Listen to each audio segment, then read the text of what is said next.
नमस्कार मंडळी. आज मी ज्ञानेश्वरी या पवित्र ग्रंथामधील अध्याय 4 याचे सारांश मराठीत पठण करणार आहे. अध्याय 4, ज्ञान संन्यास योग.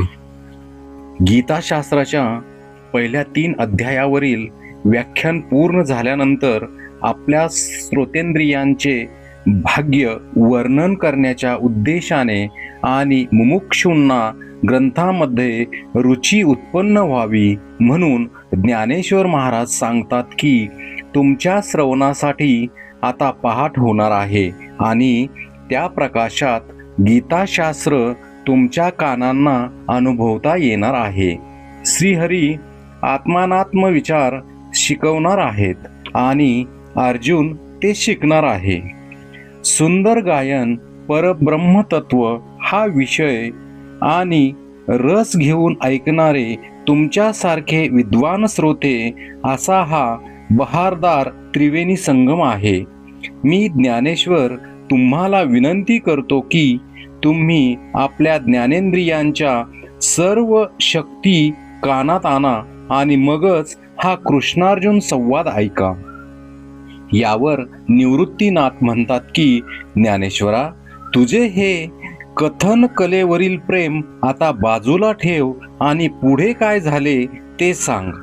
ठीक आहे, सांगतो, असे म्हणून ज्ञानदेव पुढे बोलू लागले. अर्जुनाला आज खरोखरच सुदैवाचा आधार मिळाला आहे. पिता, माता, बंधू यापैकी कोणालाही कधीही न सांगितलेले गुह्य ज्ञान आज श्रीकृष्ण अर्जुनासमोर प्रकट करणार आहेत. माता लक्ष्मीला भगवंताच्या ह्या असल्या प्रेमाची तोंड ओळखही नाही. अर्जुनावर प्रेम करावे म्हणूनच श्रीकृष्णाने अवतार घेतला असावा.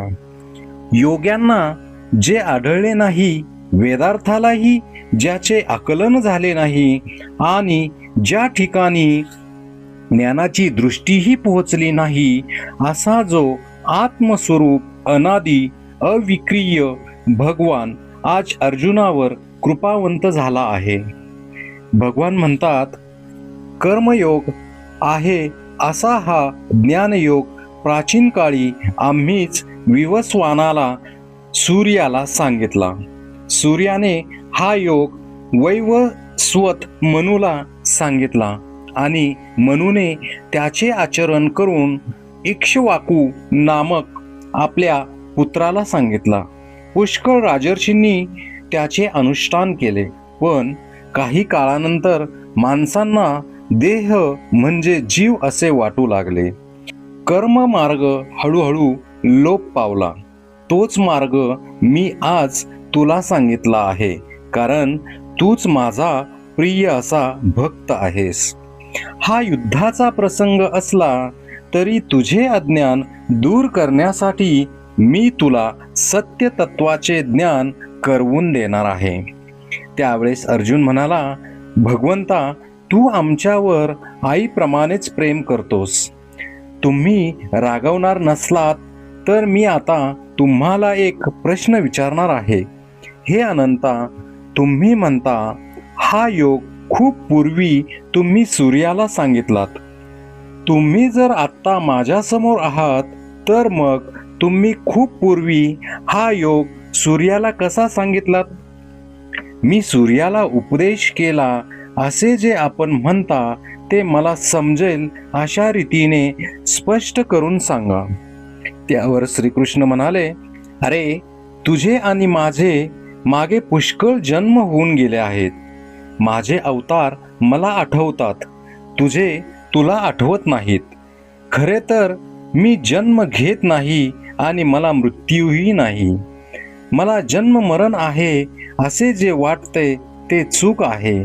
माझ्या प्रकृतीत माझे जे प्रतिबिंब पडते त्यालाच तुम्ही माझा जन्म असे म्हणता. सर्व धर्मांचे रक्षण करणे हे माझे कर्तव्य आहे. जेव्हा जेव्हा अधर्माचा प्रभाव वाढतो तेव्हा तेव्हा प्रकृतीच्या साह्याने मी जन्म घेतो आणि धर्माची स्थापना पुन्हा करतो. ज्ञानाला उजाळा आणतो. धर्म आणि व्यवहार यांची सांगड घालून देतो. माझे हे असे करणे ज्याला कळते तो विवेकी होय. त्याचा आपपर भाव निघून जातो. विरक्ती त्याला आपलासा करते.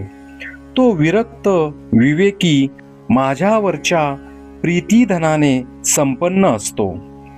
सर्व माणसे एक प्रकारे माझ्यावर प्रेम करतात. खरे पाहता देणारा आणि घेणारा कर्माशिवाय दुसरा कोणी नाही हे नक्की. ह्या मनुष्यलोकी कर्मापासूनच फलप्राप्ती होते. डोंगराच्या कड्याखाली ज्याप्रमाणे आपलाच शब्द प्रतिध्वनी होऊन उमटतो, त्याप्रमाणे हे अर्जुना, या सर्व उपासनांचा मीच साक्षीभूत आहे. ह्या उपासनेत ज्याची त्याची भावनाच फलद्रूप होते.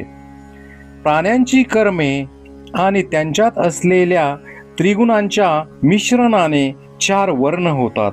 माझ्यामुळे ते विभाग होतात, पण मी ते विभाग करत नाही. ज्याला हे योग्यपणे समजते तो कर्मातीत होतो. स्वधर्माचे योग्य ज्ञान आणि कर्माची निवडानिवड करण्याचे सामर्थ्य अत्यंत बुद्धिवंतांनाही नसते.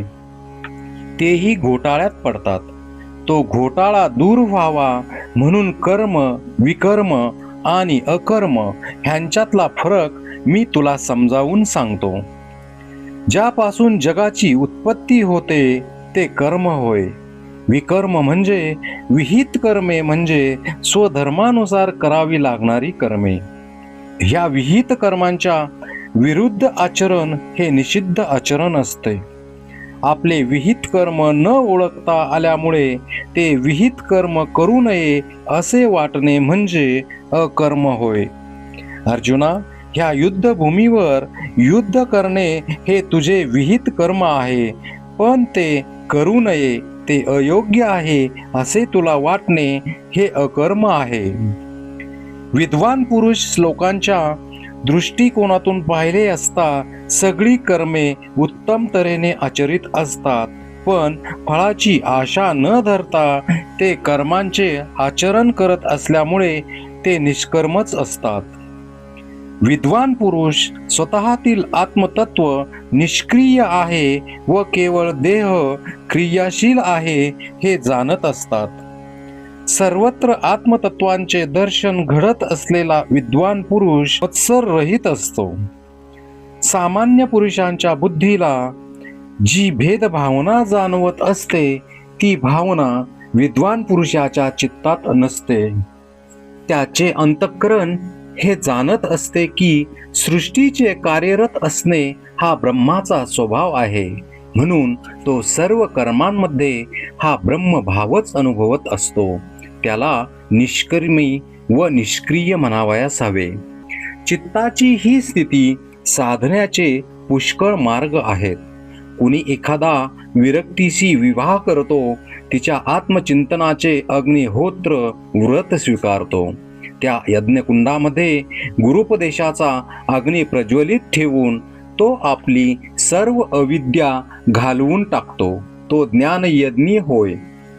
कोणी एखादा संयमाचे अग्निहोत्र स्वीकारतो आणि मन, बुद्धी, काया यांच्या सर्व शक्तींचे त्या यज्ञकुंडात हवन करतो, त्यालाही आत्मानंद लाभतो. कुणी एखादा आपल्या चित्तामध्ये वैराग्य सूर्याची पहाट घडवून आणतो आणि एकांतवासी होतो. त्यामुळे त्याचे इंद्रिय धर्म अंतर्मुख होतात. विरक्ती तीव्र होऊन विकारांचा नाश होतो. कोणी एखादा हृदयाची अरणी करून त्यावर विवेकरूपी मंथा धैर्याने घट्ट पकडून ठेवतो आणि गुरुवचनाने मंथन सुरू करतो. थोडासा ज्ञानाग्नी चेतवून त्यावर मनोविकारांचे पेटवण टाकतो. मग फलाशांचा धूर निघून गेल्यावर तो अग्नी चांगला धरतो. या पेटलेल्या अग्नीने मग तो साधक सर्व प्रीतिभावांच्या संमिधांचे हवन करतो. नंतर त्याला आत्मनंदाचा पुरोडाश मिळतो. द्रव्ययज्ञ, तपयज्ञ, वाग्यज्ञ असे निरनिराळे यज्ञ ते आचरतात. कोणी प्राणापणाचा संयम रूपी यज्ञ करतात, पण हे सर्व यज्ञ अवघड आहेत. जो कोणी अंतर्मुख होऊन जितेंद्रिय होईल त्यालाच या यज्ञांपैकी एकाचे अनुष्ठान साधेल. या सर्व यज्ञांचे फल मोक्ष असते, ते चित्तशुद्धीने साधते.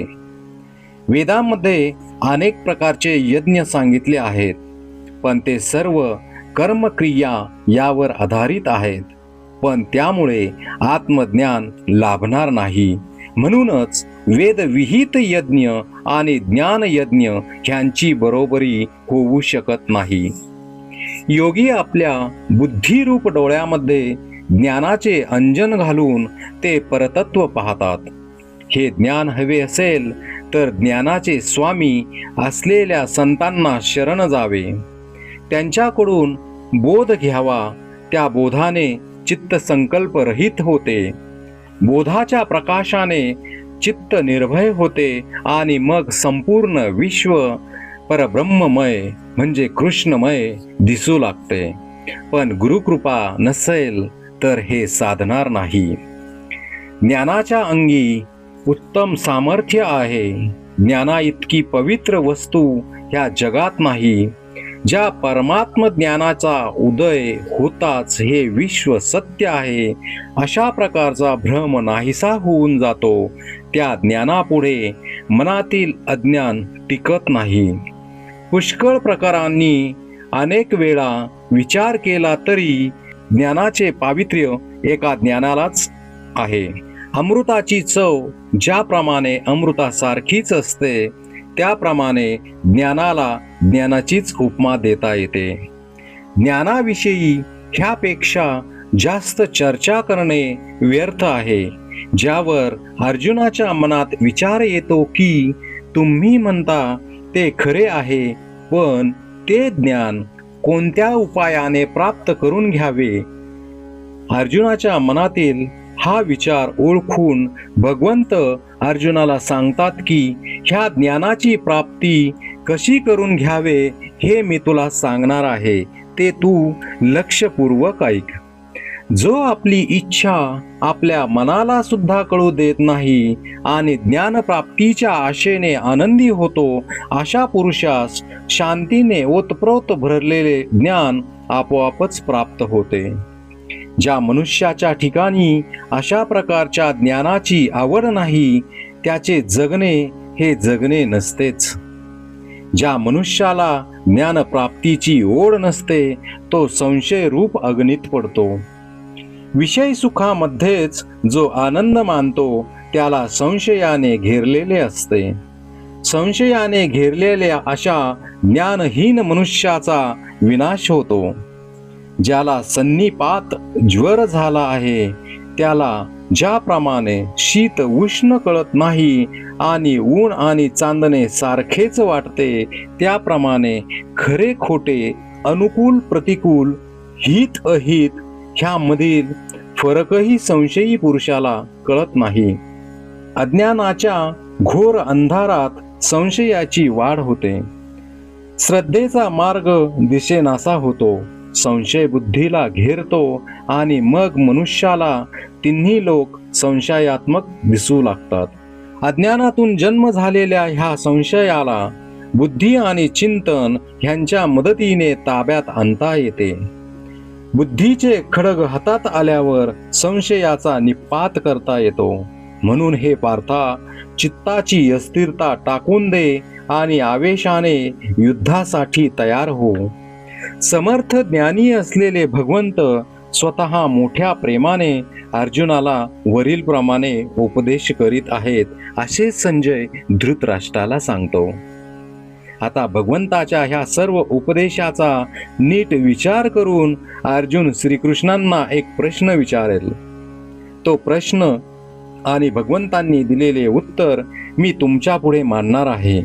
मी ते ज्या शब्दामध्ये सांगणार आहे ते बोल तुम्ही ऐकलेत म्हणजे साहित्यातले आठही रस त्यावरून उवाळून टाकावे असे तुम्हाला वाटेल, असे ज्ञानदेव श्रोत्यांना सांगत आहेत. ते पुढे सांगतात की ह्या माझ्या मराठी बोलीतून मूर्तिमंत शांतरस प्रकट होणार आहे. वितभर सूर्यबिंब आपल्या तेजाने त्रिभुवन उजळून टाकते, त्याप्रमाणे माझे हे सोपे बोल तत्वज्ञानाचा गहन आशय अगदी सहजपणे प्रकट करतील. माझे शब्द साहित्य गुणाने मंडित असतील आणि ते शांत रसाचा वर्षावही घडवतील.